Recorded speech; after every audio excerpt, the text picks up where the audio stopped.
for somebody like me.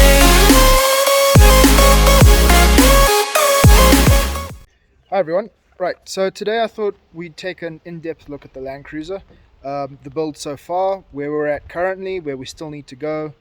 I've had a bunch of people asking for more details, so this is hopefully that video to give more detail on what it is we're trying to do and where it is we've come from. So, I'm going to just turn the camera. So this is her. As we currently sit today, the 27th of July 2022.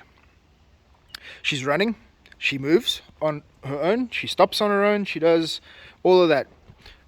If I had the paperwork, I could actually drive this thing legally down the road. Well, paperwork and rear lights. That's a new looking tire. It's not my tire, I stole it off the boat. It's the spare wheel for the boat, so nobody tell Dad. But yeah, this is where we currently sit. So let's take it from, I suppose we should take it from the ground up, from the beginning. So the chassis, let's just zoom out here. The chassis is a LN 130 Hilux / second gen surf chassis. So that gives us independent front suspension, or IFS. It's torsion bar IFS, so it's a little bit more rugged than coil suspension IS. Some would argue that coils are better, some would argue torsion is better. I have a lot of experience with this chassis. I like it. I've also got a lot of experience with coil chassis. There's nothing wrong with those. This is just what we opted for on this build. It also gives us coils in the rear. So it is I believe it would be technically a four link rear. I'm not actually sure. Somebody can correct me if I'm wrong, but I believe this is a 4-link rear. We're running the standard surf diffs, which on this model is a 4.1 ratio, rear and front diff. On stock suspension height. Now this is critical. I didn't want to raise the height of the suspension. I wanted to have the chassis and the suspension sitting at stock height, so we can use stock components, which are readily available here in Zimbabwe, don't cost an arm and a leg, and depending on what you put in there, are extremely comfortable. I've had a second gen surf. Mine was a KZN 130. Absolutely loved it. One of the most comfortable vehicles I've ever owned. So just going with this chassis gives us both power steering as standard and front disc brakes as standard. Now anybody who has any experience with FJ 40s and 45s knows that those are two common conversions, and depending on where you are in the world, some guys are lucky enough to have 40s with those as standard. Power steering is ultra rare as standard, but disc brakes, the guys in the States, I think you got them from like 78 or something like that, whereas us in the general markets never got them. We never ever got disc brakes on our 45s. The latest model 45 I've ever owned was an 83, and it was drums all round. So yeah, so disc brakes and the power steering was also a big factor in going with this chassis, in that I didn't have to do any modifications. They were already here, ready to go. The plan for the future is to put power brakes in the front of this thing, but that'll be when the budget allows. So that's on the front end. And another thing I forgot on the chassis is on the back end. We put a 300mm extension into it. So as standard, LN130 second gen surf chassis is, if my memory serves me right, it's 2,600 and I believe 25 mils wheelbase. So that's center to center, 2625, I believe. We added in exactly 300 mils. So that takes 2925, which I believe is 25 mil or an inch short of what a true 45 should be. I think a true 45's wheelbase is 2950. So yeah, we're basically at the wheelbase, the correct wheelbase for what a 45 should be. To just to talk over the chassis extension, we have a quick look here. So you can see my fish plates. What we did is we cut at a 45. I made up a section that was the correct dimensions of the chassis. We welded that in, so at that point we just had a solid looking box section, which you can see. It almost looks like the chassis is uniform all the way across. And then I've put fish plates on either side, so there's one on the outside, one on the inside, and then top and bottom. And then we did random holes, and we rosette welded all the random holes, and we put stitch welding all the way around the perimeter. The reason we didn't solid weld all the way around the fish plates is that if any one of these welds was to fail, like say this weld here failed for any reason, it wouldn't propagate the failure or the crack any further than there. That weld can fail, and it shouldn't pass on to these other welds. Chances of this failing, though, I honestly don't see it happening. I was very happy with the welding that went on here. And of course, I did all of the work myself. I used, obviously, a MIG machine, which is a big deal in my life when I finally got my hands on a MIG machine. But yeah, very happy with that. And I'm very happy that I did it myself. There's a couple of early things that I did where I didn't have my MIG machine. You can actually see it here. So these welds here, these are arc welds, stick welds. Are they pretty? No. Will they hold? Yes, but they're not pretty. You can see I did a bunch of grinding on them, and they're still not very pretty. Whereas my MIG welding, I haven't touched it with a grinder. I love the way it looks. I'm not going to touch it with a grinder. I'm just going to paint it black and be proud of my chassis extension and my work here. So I think that now wraps up the chassis as a whole. Right, so I guess now let's talk about the body. So I got my hands on a FJ45. Full designation is RPK, so it's a General Countries right-hand drive pickup, completely built unit. We think it's a 66 or 67. I can't know for sure because unfortunately the 45 that I got, one, I picked it up basically off of a scrap heap, and two, somebody had tried to modify, restore, rebuild, whatever it was. I'm not sure whether the chassis for it was the original, but if it was, it had its original frame number ground out and a new one sort of, apologies, birds, and a new one sort of welded in, and it wasn't a correct number at all. It didn't match up to how 45 numbers work.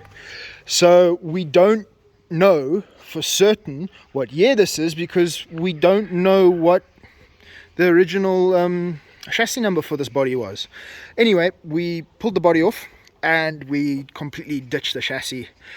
Another thing is that it had a 3F engine in it, which was a 3F and a 5-speed, which anyone who knows that doesn't belong. So it was just a bit of a mixed match of everything. But we do believe it's either 66 or 67. We can tell it because it's got the kick vents and it's got the louvers in the bonnet, but it doesn't have the louvers stamped into the side of the apron here. So that makes it a pre-68, I believe. But it also doesn't have the louver panel that bolts in, which means it is a post-65, I believe. Again, if I'm wrong, somebody can correct me. The other thing it has is it has the ribbed dash, which is correct for 66, 67. And it had the big fridge door style levers for holding down the windscreen. This is not the original windscreen frame. I've got it. It's somewhere over here. And of course, the original windscreen frame had the upper latches that connected it to the roof. I have ditched the original frame. I've gone for a late model, so this is off of a 78 model, I believe, purely because I want to have my windscreen wiper and my windscreen gear on the bottom of the frame. It is impossible to find the upper windscreen motors for 40 models that need them here in Zim, and if you can find them, well, you can't, But anybody who says that I could bring in for you, it has many zeros attached to the end of it, and I can't afford that. So we're going with a late model windscreen frame and windscreen wiper. As for the rest of the body, we had a lot of rust. We fought a lot of rust early on. We've gotten rid of most of it. There's a couple of places we still need to come back and fix, places like this. I got a bit happy with an angle grinder the one day. I thought my radio would go there, and oh boy, bad call, bad judgment there. It will all be cleaned up and smoothed over, and nobody will ever know what an idiot I've been, but I was an idiot there for 5 minutes. I kick myself every day looking at that, but when the build is finished, nobody will know. We have a completely custom transfer tunnel. I built that myself using some angle section and then some 3mm plate. Sorry, not 3mm plate, it's 1.6mm plate, which is the same, well, close to the same thickness as what the body steel is. And then if we have a look underneath here, you can see we've obviously done a lot of rust repair. We've primed it. We've done quite a lot underneath the body. And then obviously we flatten the floor. Normally there's like a big hump section here. The reason for that is because of the way the gearbox sits in this, and I wanted as much space as possible in cab. So we flatten the floor. We also flatten the hump in the firewall. Again, everything will be smoothed out, ground flat, painted. You'll never know that this was anything but a nice smooth firewall by the time we are done here. What else on the body? I haven't got into the doors yet. I've got them over there. Sorry, son. I've got them over here. Here's, of course, the cap, the roof cap. I still need to get to that. So those are the doors that the 45 originally came with. I lie, actually. Those are not the doors the 45 originally came with. These are the doors the 45 originally came with, but I only had the bottom halves. I didn't have the top halves or any glass. So these were two sort of junk doors that I had. The rust on the bottom of these is absolutely terrible. I'm not even gonna. But they had all the glass and they had the upper frames. So I grabbed those doors, and so here's the upper frames and the glass from those doors onto these doors. I've still got a lot of work to do here, but I'll get there. Here is the bonnet, just a standard 45 bonnet. Nothing special there. It is, of course, the old split hood type, which I really like. That means I can have the hood spear. I've got some plans to make my own custom hood spear. The benefits of being a knife maker and having a knife making workshop is that kind of stuff I can do very easily. So I think that just about covers the body of this. So here we have the engine bay. As you can see, it is quite tight. It's a lot tighter than I actually ever thought it would be, but I like the look of it. So what we have here is a 1UZ FE VVTi out of a LS 400, 1998. Out of specifically, let's just show you, out of specifically that LS 400 from 1998. I drove that car around for 3 months. I absolutely loved it. I love the engine, of course. I love the comfort. I loved everything about it except the rust in the rear subframe and the dollars that would have been required to fix it.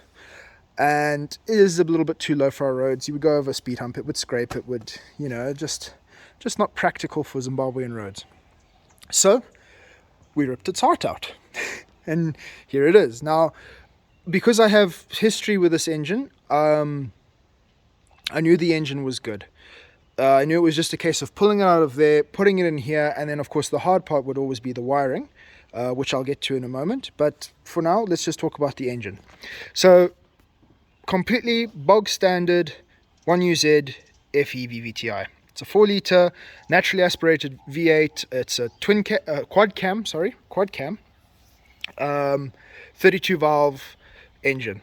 It's absolutely brilliant. It has VVTi, it's powerful, it's torquey, it's revvy, it's just a great engine. And of course, being the 1UZ, it is, as anyone who is familiar with knows, absolutely flawlessly reliable. So long as you don't mess with them and maintain them, these engines don't die.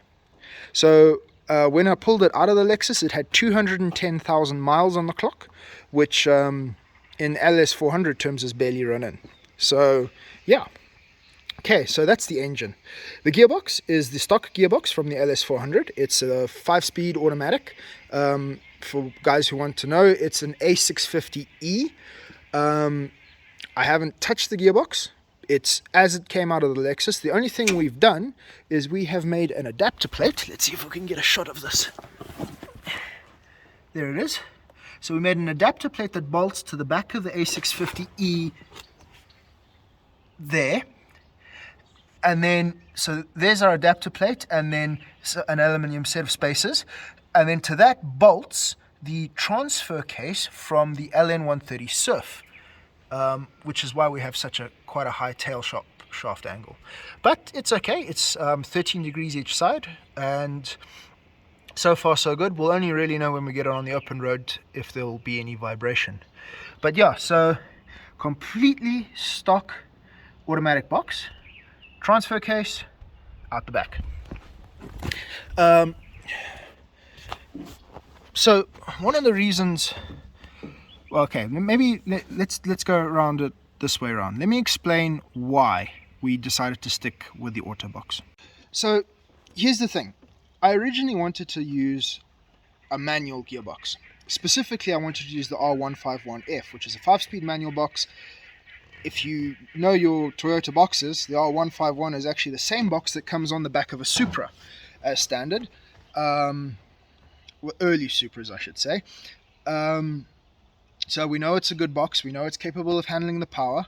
The problem with it was the one that I had, which came stock standard in my Surf, was pretty lunched. A lot of the gears were, let's just say, lightly thrashed. It was in need of a rebuild. And then over and above that, to mount a manual box to a UZ requires a conversion kit. No UZ, so that's the 1UZ, the 2UZ, the 3UZ. Those are the 3 engines that belong to the UZ family. So no UZ motor ever came from the factory with a manual gearbox. They all had automatics. Doesn't matter what platform they came in, and I mean, they've been on a lot of platforms. They never ever came with a manual gearbox from the factory. You got automatics. Now, so to put a manual in the back, you need a conversion kit. Now, there are lots of conversion kits, really good stuff, good quality, where reliability would never ever be an option. However, being in Zimbabwe, I would have to import one. And bottom line, by the time I would land the kit here, I'm looking at nothing shy of $2,200. That's a lot of money for me, considering that I bought, where is it? That Surf over there, underneath that tarpaulin, for $2K. So I got an entire vehicle for $2K, and it was running. I just couldn't afford the conversion kit, and I couldn't afford the time it would take for me to make the money to order the conversion kit. I would still be waiting to this day if that was the case. So we stuck with the auto box. Now, in hindsight, this should have actually been the plan all along. The goal with this cruiser, as we've already stated, is to build the ultimate daily driving Land Cruiser. We want a car that is comfortable, easy to drive, where it's going to spend most of its time. And the reality is, here in Harare, it's going to spend 80% of its time on the road, in town, in traffic. And yeah, that's what an Autobox was made for. Now, coupled to that it's one of the best Autoboxes I've ever driven. It shifts really well. It's very smart. The ratios are nice. It's just a really nice gearbox. So you take that as a factor. You take the factor that I don't have to spend money on a conversion kit by using the Autobox. And then throw in the third factor, which is the ECU. Now, on my motor, the ECU controls both the motor and the gearbox. Now there are plans that you can make where you can patch out the gearbox, but depending on who you speak to, some guys say you just bridge two wires, tell the ECU the gearbox is a neutral and everything's fine. But a lot of other guys, and I'm in this camp as well, knowing what I know now, say that if you do that, the ECU thinks that the gearbox is a neutral, which means that it's going to use the base map because it's a neutral, which means you're not getting full power. It's a VVTi motor. It needs to be able to load sense, and it does that through the gearbox. So there are also guys who make a kit. Not a kit. I should say it's a little computer box that you wire into your ECU, and it load sensors. It tells the gearbox, not the gearbox. It tells the ECU what's going on, what needs to happen, and you get full power out of your ECU and out of your engine, which is great. But again, more money, difficulty of importing it into Zimbabwe because that particular piece comes out of Russia, I believe. And yeah, it's just it just made so much sense just to stick with the automatic box, and I'm very, very glad we have. This is not the gear knob that will stay here. I will be making a custom gear knob that will go there, and then this is the transfer lever here for the transfer box. Now, one of the things I still have to figure out for this build is the vacuum switching for both the 4x4 selector on the I believe it's here on the transfer case, and then there also some vacuum switching going on the front diff. So I just have to figure everything out, and yeah, and then we'll wire that in as well. I'm not there yet, so it's one of those things that still needs to come in the future. So I think that pretty much wraps up the gearbox and the engine. I guess we can talk a little bit also about maybe the fuel system. Let me swap the camera around. Okay, so currently you only see one tank in here. There is a tank that bolts into here, which is that black one over there. So that is the stock tank out of the Surf. That's a 65 litre tank. It will be bolted into here, like I say. Plenty of clearance for the prop shaft. And then this is my main tank. This is the stock tank that comes out of the LS400, and it is an 85 litre tank, and it has, most importantly, a high pressure fuel pump, returnless fuel pump in it, which is what this motor runs on. So 85 litres, 65 litres, which will go there, gives me 150 litres, which I'm hoping will give me in the region of about 1100 k's of cruising range, which was the goal. One of the goals when we started building this was I wanted 1000 k's of cruising range minimum. So yeah, that's the fuel system. Nothing complicated. The way it will work, this is just temporary, so fuel doesn't come out. The 65 litre tank will sit here, and the filler will be, I'm going to try and connect it to this filler here. So you'll fill here and it will go into the 65 litre tank. The 65 litre tank at its lowest point is higher than the lowest point of this. It's about a third of the way up. So there'll be two drain pipes that will drain from the 65 into the 85. So basically fuel will come in the filler through the 65 and down into the 85. It will fill to a certain point where it meets the bottom of the level of the 65, and then the two will fill together until this tank is full all the way, in which case the 65 will just continue to fill until it's full and then done. So that's why we can get away with only having one fuel gauge sender over here on the 85, and obviously we're going to have some dual breather setup. There'll be two pipes, one from here and one from here, which will run across so that both tanks can breathe. And yeah, it's just a simple way of having a really nice long range tank without needing to mess around with fuel pumps, which is a bit of a pain, or having two tanks with two high pressure pumps and then having solenoids and everything.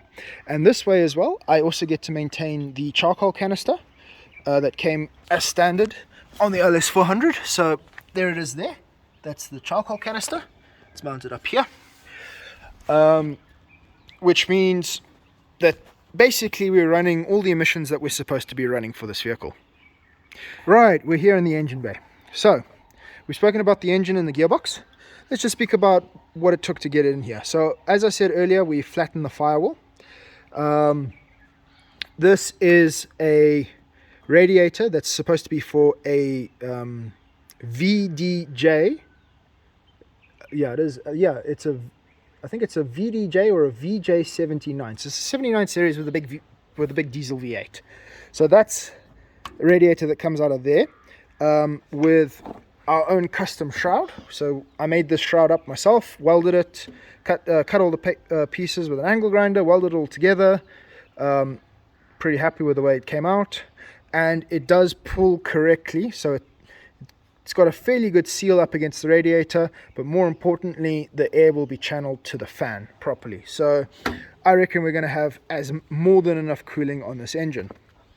On the airbox, I wanted to keep the resonator. That was important, and I wanted an airbox. I know people use cone filters. There's nothing wrong with a cone filter. I just don't like the way they look. I like the way an airbox looks. So this is the airbox out of the Surf, which, believe it or not, houses a filter that's the same size filter as in the LS400, but is packaged much smaller. The LS400 airbox was much bigger. Don't know why. The filters were the same size. So yeah, we're using the Surf one. It's mounted on a little bracket here to the radiator, and then it's bolted down the bottom in there.